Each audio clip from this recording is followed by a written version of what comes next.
Welcome to the Inner Code, a space where timeless wisdom meets the art of conscious creation. Here we explore the teachings of great minds like Neville Goddard, Helene Hadsell, and other pioneers of the inner world, bringing their insights into a form you can live and breathe today. In this journey, you're about to discover the real reason why one woman, Helene Hadsell, seemed to win everything she ever desired, from dream homes to exotic trips, and how it had nothing to do with chance. We'll uncover how her story aligns perfectly with Neville Goddard's radical truth that imagining creates reality, and how you can use her exact methods to turn visualization into tangible, consistent success. This is not just theory. These are the same techniques that reshaped lives, opened impossible doors, and defied every so-called law of probability. If you've ever doubted your ability to manifest, prepare to have those doubts dissolved. If you're new here, subscribe now and tap the bell, because every week we bring you deep, cinematic explorations into the power of the mind, the science of manifestation, and the spiritual laws that shape your reality. And if you want to go further, to access exclusive materials, behind-the-scenes insights, and early access to every video we create, consider becoming a member of this channel. Your support helps us create the content that fuels your awakening. When you're done watching, share this with someone you love, because what you're about to learn is too powerful to keep to yourself. Now, let's step into the remarkable mind of Helene Hadsell and the visualization keys she mastered under the very principles Neville Goddard taught.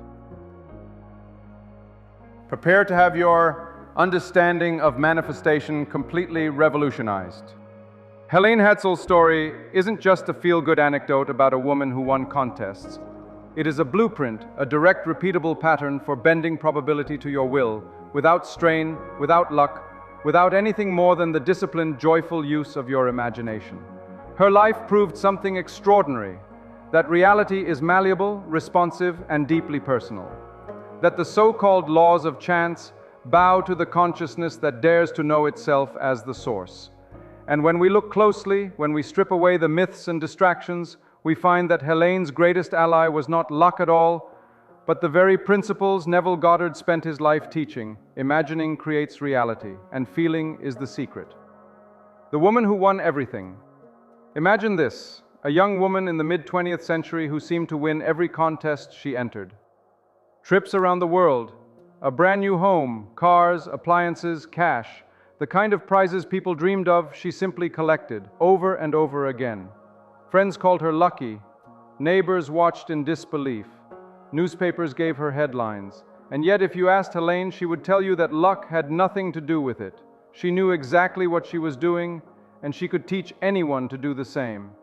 For years, her winning streak baffled even seasoned statisticians. The odds she faced should have buried her chances, and yet they didn't apply to her. Why? Because Helene didn't play the game of probability. She played the game of certainty.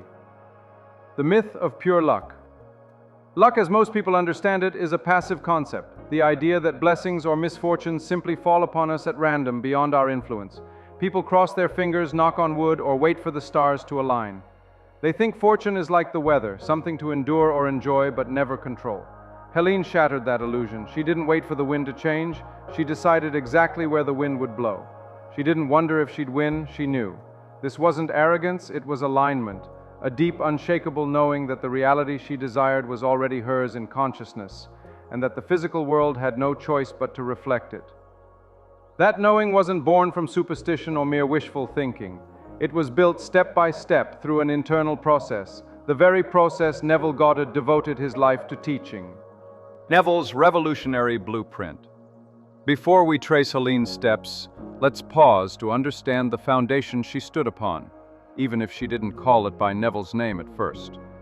Neville Goddard was one of the most radical spiritual teachers of the 20th century. His central message was disarmingly simple. Your imagination is God. What you assume to be true with feeling becomes your reality. He rejected the idea that we are powerless observers of a fixed external world. Instead, he declared that everything we experience originates within consciousness.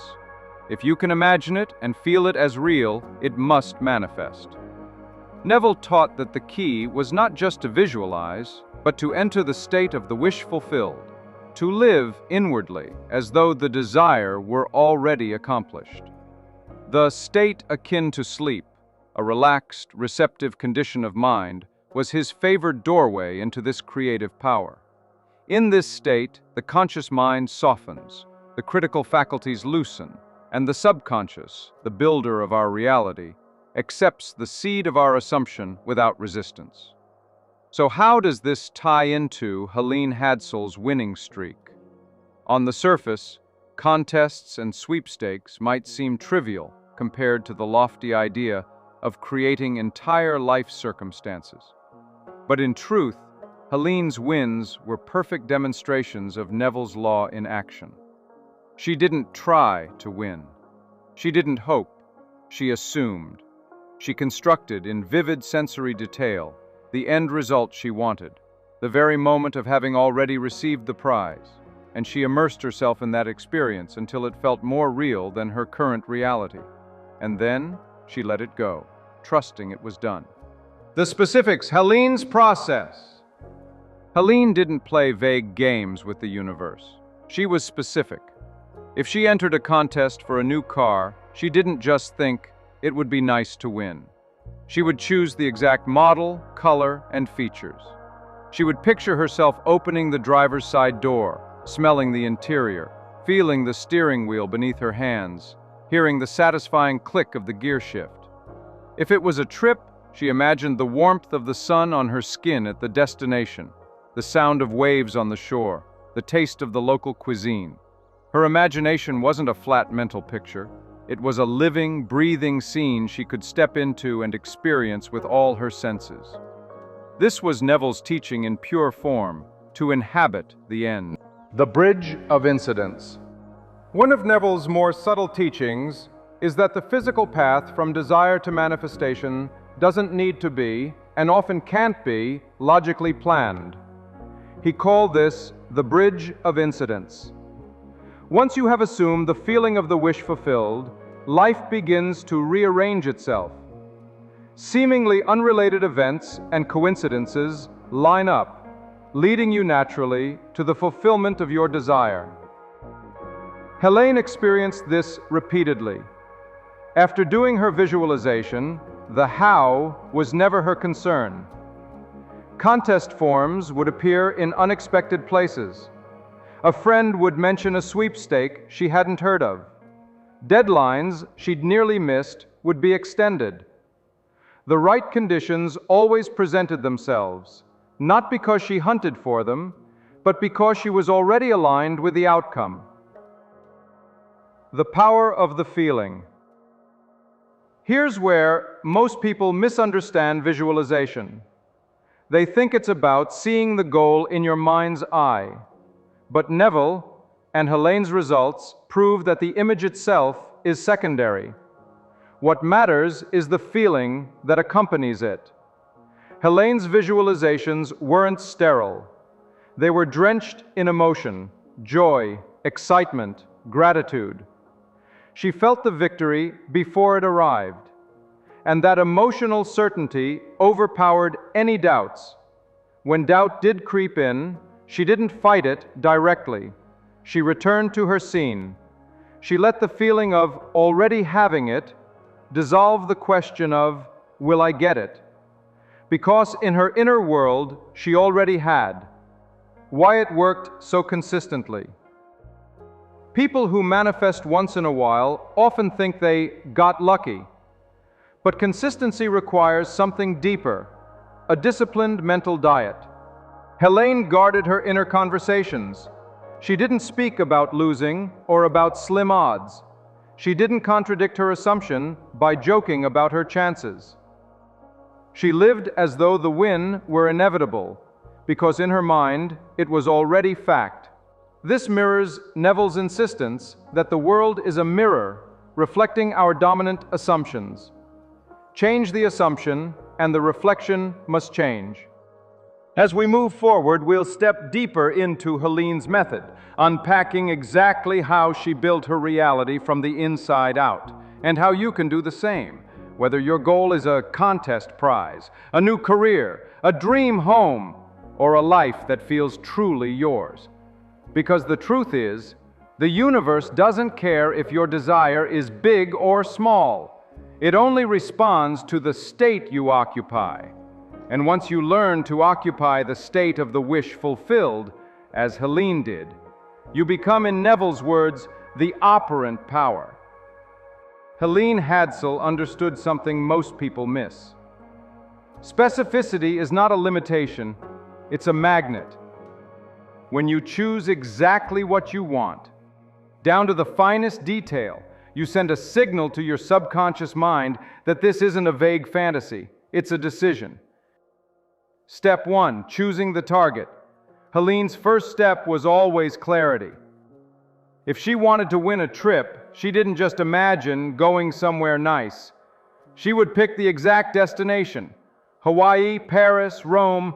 She would choose the exact hotel.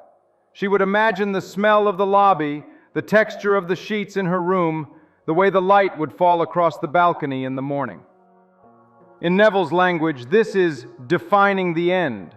You are not imagining a path. You are not concerning yourself with the how. You are living in consciousness at the point where your desire is already fulfilled. Helene often said she made a list, not of steps to take, but of sensory markers for her desire. What would she see? What would she hear? What would she touch? What tastes and smells would surround her? These were the ingredients of her inner scene. Step 2, sensory immersion. This was where her practice truly came alive. Most people visualize as if they're looking at a movie screen, distant, detached, watching themselves from the outside. Helene did the opposite. She stepped into the scene, feeling it from a first-person perspective. If it was a contest win for a kitchen appliance, she wasn't looking at herself using it. She was inside her own body, feeling her hands on the knobs, hearing the soft whir of the machine, smelling the bread baking, tasting that first warm slice. Neville called this naturalness, the ability to make your imagined experience so vivid, so saturated with sensory data that it becomes indistinguishable from memory. The subconscious doesn't know the difference between a fully felt mental experience and a physical one. Step 3, the emotional charge. Helene knew the image alone wasn't enough. The human mind can hold 1,000 pictures without any of them changing reality. What flips the switch is feeling. Her inner scenes weren't just technically vivid, they were emotionally alive. She allowed herself to feel the excitement, the joy, the gratitude, as if the thing had already happened. She'd let herself smile.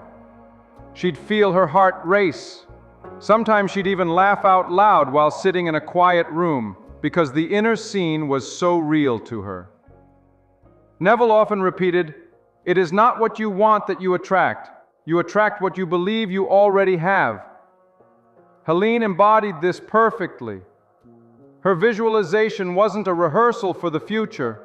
It was a celebration of the present moment in consciousness.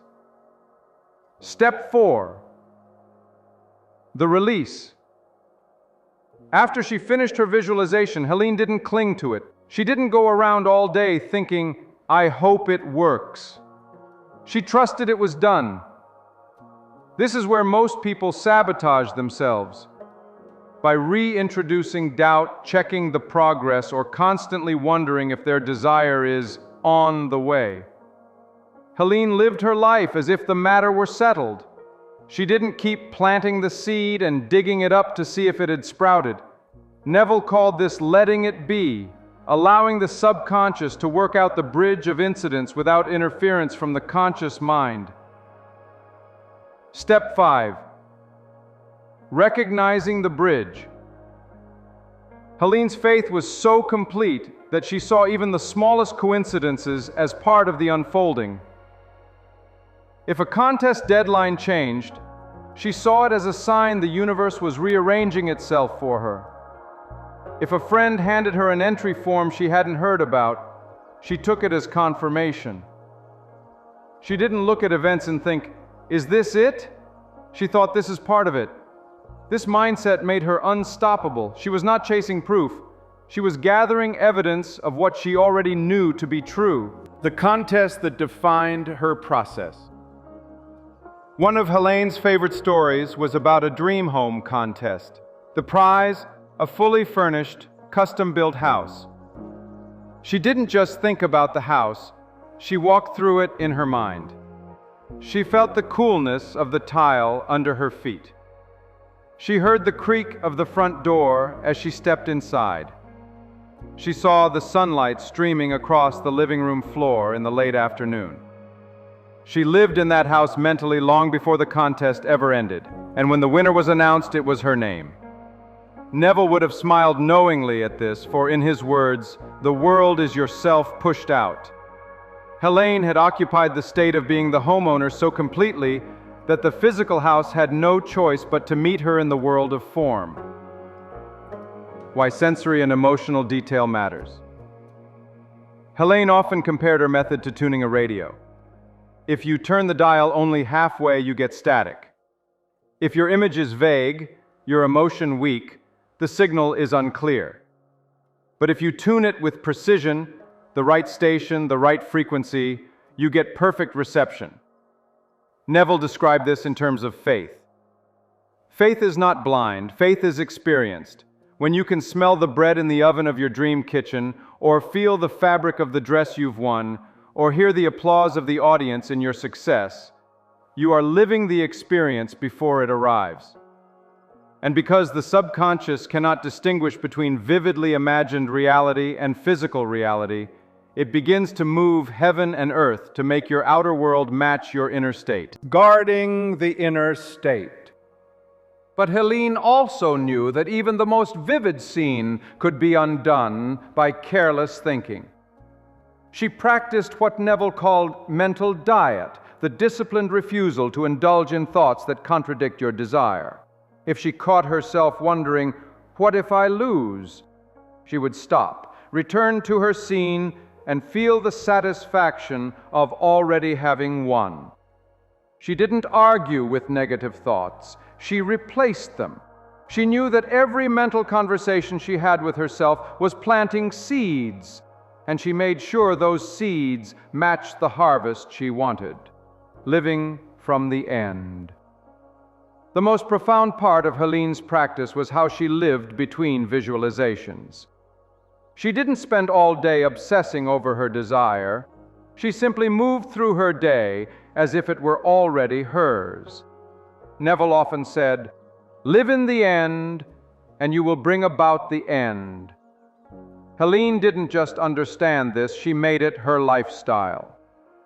The joy she felt during her visualizations carried over into her daily life, making her not just a frequent winner of contests, but a radiant, magnetic presence to everyone around her. The power of her method lies not in its complexity, but in its purity. She didn't dilute the process with endless affirmations or frantic action. She trusted her inner world to do the work. And in doing so, she gave us a clear, practical example of how Neville's principles look when fully lived. Next, we're going to step even deeper into the emotional architecture of Helene's certainty and how you can train your own mind to feel the way she did, even in the face of doubt, delays, or apparent impossibility. If there was one element Helene insisted on above all else, it was this: you must feel it real, not think about it, not daydream vaguely, not hope or wish, but feel in the depths of your being that the thing you want is already yours. Why feeling changes everything. Most people confuse visualizing with daydreaming. They imagine themselves in a future they wish would happen. But in Neville's words, to desire a state without feeling it is to keep it in the future. Helene's genius was her ability to collapse that gap, to bring the desired future into the present moment in consciousness. She didn't just imagine what it would look like to win. She generated the emotions she would feel after she had already won. And she let those emotions take root in her nervous system until they became her normal state. That's why her wins felt inevitable to her. She had already lived them. From thinking to knowing, Helene often said that there was a tipping point in her process, a moment when the image stopped feeling like an exercise and started feeling like a memory. This is the transition Neville described when he said, "You must enter the feeling of the wish fulfilled." It's no longer about playing make-believe. It's about accepting without reservation that the inner reality is as real as, and in fact more real than, the outer. Think about the last time you remembered something vivid from your past. A vacation, a childhood moment, a special celebration. You don't question if it happened. You know it. Helene treated her visualizations the same way, not as someday, but as a chapter already written in her life. Overcoming the tyranny of appearances. Of course, the challenge is maintaining this inner knowing when the outer world hasn't yet caught up. When days pass, when other people win, when the deadline looms. This is where most people lose their footing. They look to the outside world for proof, and when they don't see it yet, they decide it's not working.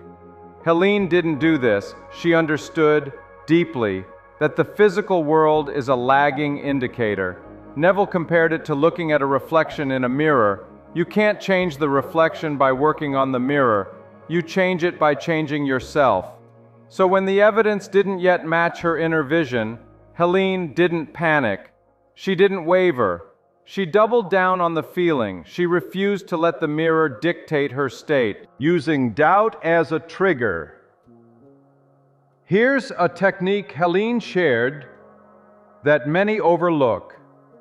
She used doubt as a signal to re-enter her scene.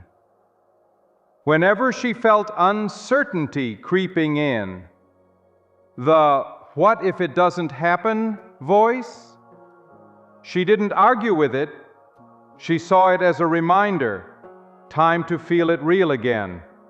She would close her eyes, return to her imagined moment of victory, and allow the sensory and emotional details to flood her. The doubt would dissolve. Not because she forced it away, but because she replaced it with something stronger. This is exactly what Neville meant by persist in the assumption until it hardens into fact. The anatomy of the feeling. So what exactly did Helene feel? Let's break it down. Relief. The sense that the outcome was settled, that she no longer needed to try. The tension was gone. Gratitude. The warm appreciation for something already given. She didn't thank in advance. She thanked in the present. Joy. The unrestrained happiness of living the experience. She smiled, laughed, even felt giddy. Belonging. She didn't feel like a guest borrowing the prize. She felt like the rightful owner. These emotions are magnetic. They don't just color the visualization, they reprogram your self-concept. And as Neville taught, your outer world always conforms to your inner self-concept. Why joy is a superpower. Helene's joy was infectious. Even when she wasn't visualizing, she carried herself with lightness and playfulness. She didn't approach manifestation as a grim duty or a test she might fail. She treated it like a game she knew she could win. Neville would have called this living in the end, embodying the feeling of the wish fulfilled so completely that it spills over into the rest of your life. And joy has a way of dissolving resistance. It makes you receptive, open, and creative. When you're in joy, you don't try to force reality to change. You let it change naturally, in harmony with your state. Resilience in the waiting. One of Helene's greatest strengths was her comfort with the waiting period. She didn't watch the clock. She didn't measure the gap between the visualization and the manifestation. She compared it to baking bread. Once the dough is in the oven, you don't keep opening the door to check every minute. You trust the process. Neville expressed the same truth. If you have planted the seed of your desire in the depth of your being, you can go about your day knowing it will grow. Helene planted deeply, and because of that, she could relax, not in apathy, but in confident expectation, embodying the state beyond the goal. Helene's mastery wasn't just in winning things. It was in becoming the kind of person for whom winning was natural. She didn't just enter a winning state during her visualizations. She lived in it. This is why she kept winning again and again. She wasn't manifesting isolated events. She was manifesting a pattern, an identity. And once you adopt an identity at the level of feeling, your reality has no choice but to reflect it in countless ways. Neville called this the law of the identical harvest. You don't just get what you want, you get who you are. Your turn to feel it real. So how do you cultivate this? Start small. Pick something you truly desire. It doesn't matter if it's big or small, and step into the end of it. Feel the relief, the gratitude, the joy. See the details, hear the sounds, touch the textures. Let it become so normal in your mind that the outer world's delay doesn't matter. The more you practice this, the faster you'll find that your state, not the circumstances, dictates your experience. In the next segment, we'll look at the actionable blueprint Helene's process offers you right now. The step-by-step structure you can apply to any goal infused with Neville's timeless principles so that your own manifestations stop being hit or miss and start being inevitable. Helene Hadsell didn't just stumble into a formula. She refined it into something you can replicate. What follows is a distilled blueprint drawn from her lived experience and perfectly aligned with Neville Goddard's laws of consciousness. It's simple, but if you live it, it's unstoppable. Step 1. Define the end with precision. Neville's first law is clarity of the end. You must know what you want in such detail that your mind can't mistake it for something else. Helene was never vague. She knew the color of the car she wanted to win, the view from the hotel room, the texture of the new couch. If it was a check in the mail, she saw the exact amount printed, the envelope in her hand, the sound of it tearing open. Your turn. Choose a single desire and write down 5 sensory markers that would prove to you it's real. Sights, sounds, textures, smells, tastes. These are the raw materials of your inner scene. Step 2. Create the inner scene. Neville taught that the subconscious accepts what it experiences as real. And the easiest way to do this is through a scene which implies the wish fulfilled. Helene always built scenes that took place after the manifestation was complete, the moment of enjoying the prize, not receiving it. If she wanted a trip, she imagined lying on the beach, not winning the ticket. If she wanted a house, She imagined sitting in her living room, coffee in hand, sunlight streaming in. Your turn. Craft a short, looping scene, 10 to 15 seconds, that you can repeat easily. Keep it simple, rich in sensory and emotional detail, and place yourself inside it, not as an observer. Step 3, enter the state. Akin to sleep. Neville called this the gateway to the subconscious. It's that drowsy, in-between state where your conscious mind relaxes and your inner world becomes vivid. Helene naturally used this by visualizing in quiet, relaxed moments, lying in bed at night or in the early morning before getting up. This is when the guard of the conscious mind is down and the scene can slip directly into the deeper mind. Your turn. Choose a time when you're relaxed but not fully asleep. Close your eyes. Slow your breathing. Let your body feel heavy. Then step into your scene and live it in full sensory immersion. Step 4. Feel it real. This is the heartbeat of the process. Without feeling, your scene is just a picture. With feeling, it becomes a command to the subconscious. Helene's emotional palette always included relief, joy, gratitude, and certainty. She didn't force these emotions. She allowed them to rise naturally as she imagined. Neville said, "It is the feeling which produces the reality. The image gives form to the desire, but the feeling gives it life." Your turn. As you repeat your scene, ask yourself, what would I feel right now if this were true? Let that feeling fill your chest, soften your breath, maybe even make you smile.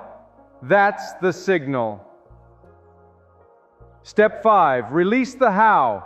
After a session, Helene never obsessed over how the desire would arrive. She didn't scan for evidence or stress over timing. She knew it was done inwardly, and she let the bridge of incidents unfold. Neville compared this to planting a seed. Once it's in the ground, your job is not to dig it up to check the roots. Your turn. When you leave your scene, mentally stamp it with "it is done." Anytime doubt creeps in, see it as a signal to re-enter the scene, not as a reason to give up. Step 6, mental diet. The space between planting and harvest is where most people undo their work. Helene was vigilant about her inner conversations. She didn't joke about losing. She didn't entertain thoughts of failure. Neville called this a mental diet, a refusal to feed the mind with images or words that contradict your desire. Your turn. For the next 24 hours, notice every inner and outer conversation you have about your desire. If it contradicts the end you've imagined, stop and replace it with your scene. Step 7. Live in the end. Helene didn't just visualize, she carried the inner state into her daily life. She acted as though the win was inevitable, because in her mind, it already had happened.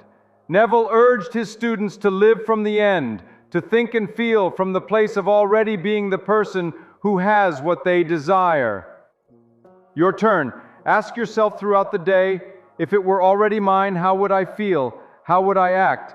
Then do that. Why this blueprint works. The magic of this process is that it aligns every level of your being, thought, feeling, and identity with the desired end. When all three match, manifestation becomes not an occasional miracle, but a natural consequence. Helene's results were not flukes. They were the outpicturing of a consistent, practiced inner alignment. Neville's teachings explain why. The world is nothing more than yourself pushed out. When you change yourself at the level of assumption, the outer must conform. A word about patience. It's worth repeating. Helene didn't rush. She allowed her manifestations to ripen. And often they arrived faster because she wasn't chasing them. Neville said, "Time is only a means by which we measure the experience of our imagination becoming fact." The moment you feel it real, it's already done in consciousness. The rest is simply the unfolding, putting it all together. Helene's process can be summed up in a rhythm. Decide exactly what you want. Create a short, vivid, emotional scene that implies it's done. Enter a relaxed state and live the scene until it feels like a memory. Release the how and trust the bridge of incidents. Guard your mind. Live as if it's already yours. It's not about force. It's not about repetition for its own sake. It's about inhabiting the end until it becomes your dominant reality. Inwardly first, outwardly second. In the final segment, we'll step into the long game of this work, how Helene's philosophy, combined with Neville's teachings, can transform not just one goal, but the entire trajectory of your life. This is where the blueprint stops being a technique and becomes a way of being. There comes a point in the journey where you stop doing manifestation and start being it. Helene Hadsell reached that point. Neville Goddard lived there. This is the threshold you cross when the techniques are no longer something you practice for a set time each day, but something you are in every waking and sleeping moment. From technique to identity. In the early stages, you might think of Neville's methods or Helene's process as tools. You sit down, visualize, feel it real, release, you repeat. That's how the seed is planted. But over time, something subtle shifts.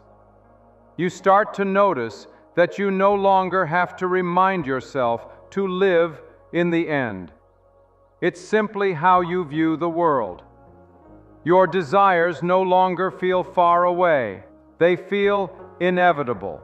And that feeling colors every conversation, every choice, every step you take. For Helene, this shift meant she stopped seeing contests as things to win and began seeing them as already hers in consciousness. The physical entry was simply the outer gesture that matched her inner knowing. Neville described this as dwelling in the state. You're not visiting it for a few minutes at night, you live there. Creating a self-concept of certainty. When Helene said she knew she would win, it wasn't bravado. It was the natural confidence of someone whose self-concept included being a winner. Neville would call this assuming the feeling of the wish fulfilled, not temporarily, but permanently. If you believe you are the person who always attracts what you desire, you begin to act, speak, and carry yourself differently. That energy doesn't just influence your own mind, it shapes how others respond to you and how events unfold around you. This is the deeper work, shifting from "I want this" to "this is who I am." Living without attachment. One of the paradoxes Helene mastered was the balance between desire and detachment. She wanted things, but she wasn't desperate for them. She enjoyed the idea of them, lived in their reality inwardly, but didn't hinge her happiness on whether they showed up tomorrow or next month. Neville taught that this is essential. You must feel as though you already have it. which naturally dissolves the sense of lack. When lack is gone, the desire moves to you effortlessly. Helene once said, "If I didn't win, it just meant I wasn't supposed to enter that one. Something better was coming." That wasn't a consolation, it was a genuine belief. And because she believed it, she never carried the heavy vibration of disappointment. The ripple effect. When you live this way, manifestation stops being about isolated wins. Your entire reality begins to change. Opportunities show up without effort. Relationships shift to match your higher self-concept. Financial, emotional, and creative abundance flow more naturally. Helene's contest wins were just one visible slice of her larger state of mind. Her whole life was a series of synchronicities, each one the perfect outpicturing of her inner certainty. Neville would say this is inevitable. Change your conception of yourself, and you will automatically change the world in which you live, making it your way of life. So how do you move from technique to lifestyle?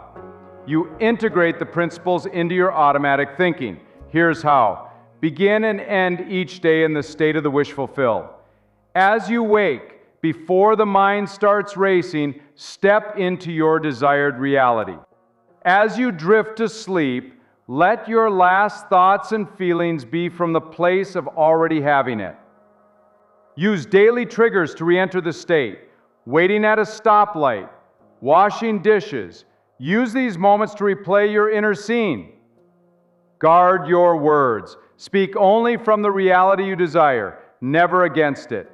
This reinforces your self-concept and instructs your subconscious. Find joy outside the desire. Live fully now. Enjoy the moment you're in. The less lack you feel, the faster the physical reality matches the inner one. The long game. Helene's story spanned decades. Neville's work touched countless lives long after he left this world. The thread that runs through both is that manifestation is not a one-time trick. It's a lifelong dance with your imagination. When you master the dance, you realize something profound. You were never trying to get anything. You were only learning to see yourself as the one who already had it. And once you see that, you can never go back. A final word from Helene and Neville. If Helene could speak to you now, she would tell you, get clear, feel it, know it. Let it go, live your life. If Neville could add to that, he would say, you are the operant power. Dare to assume and watch the world rearrange itself to match your inner certainty. This is not wishful thinking. This is law. Your next step tonight. Before you sleep, choose one desire. Create your short scene. Step into it. Feel it. Let it be your last conscious act before drifting off. Do this every night for the next week and watch for the bridge of incidents to appear. Then, when it happens, and it will, remember, you didn't make it happen. You simply aligned with the reality where it was already true. You now hold the same keys Helene used to win again and again, and the same blueprint Neville taught to transform lives. The rest is practice, and the willingness to live as if it's already yours, because it is. And with that, we come full circle. If this message has stirred something in you, subscribe to the Inner Code, where every week we go deeper into the inner laws that shape your outer life. If you'd like to unlock exclusive materials, early access, become a channel member. Your support helps bring this knowledge to more people. And before you go, share this video with someone you love, because the moment they understand these principles, their life will never be the same.